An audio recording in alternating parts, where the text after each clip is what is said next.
የሰዎችን ልብ ለመጠገን ገንዘብ አያስፈልግም። ጥሩ ልብ ነው የሚያስፈልገው። ጥሩ አኽላቅ ነው የሚያስፈልገው። የሰዎችን ልብ ለመስበር ሰይፍ አያስፈልግም። አንዲት ቃል ትበቃለች። በአንዲት ቃል ሰውን ስብርብር ማድረግ ይቻላል። በጥሩ ቃል መጠገን ይቻላል።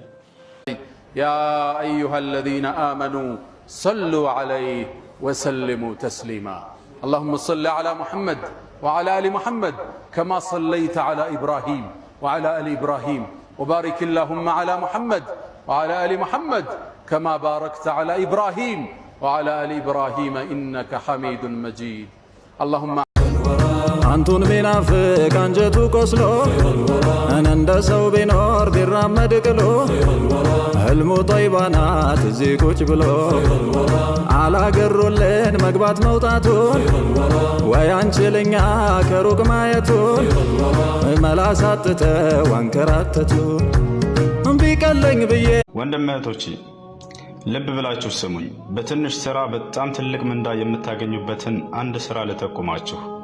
ነቢያችን ሰለላሁ ዐለይሂ ወሰለም ሐዲስ ላይ እንዲህ አሉ፣ ረክዓት አልፈጅር ኸይሩን ሚነ ዱንያ ወማ ፊሃ።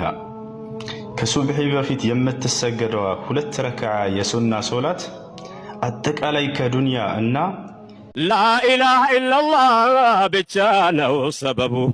ደስቶሩ ሚነላህ ቁርአን ያነገቡ እንዲህ መዋደዱን የመቀራረቡን ወንድም ለወንድሙ የመተሳሰቡን በእስላም ስነ ምግባር ተላብሰው የተዋቡ ላኢላሃ ኢለላህ ብቻ ነው ሰበቡ። የቀደምት ሙእሚኖች ሰሩት በአግባቡ። ከመልእክተኛው ጋር ሰፈር ወጣን ጉዞ። በርካታ ሰሃባ አብሯቸዋል። ጉዞ ቀጠሉ። መንገድ ላይ የሄዱ ውሃ ጥም ገጠማቸው። ረሱሉም አለይሂ ሰላቱ ወሰላም ቆሙና ፈኸጠበሁም ንግግር አደረጉ። ሰፊ ሰራዊት ነው ያለው።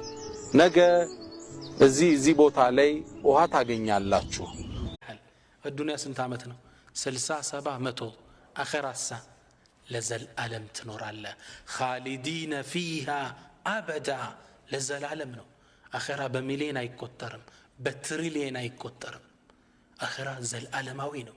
ለአላፊው አገር የምንሰጠው ትኩረትና ለዘላለማዊ አገር የምንሰጠው ትኩረት ሊለያይ።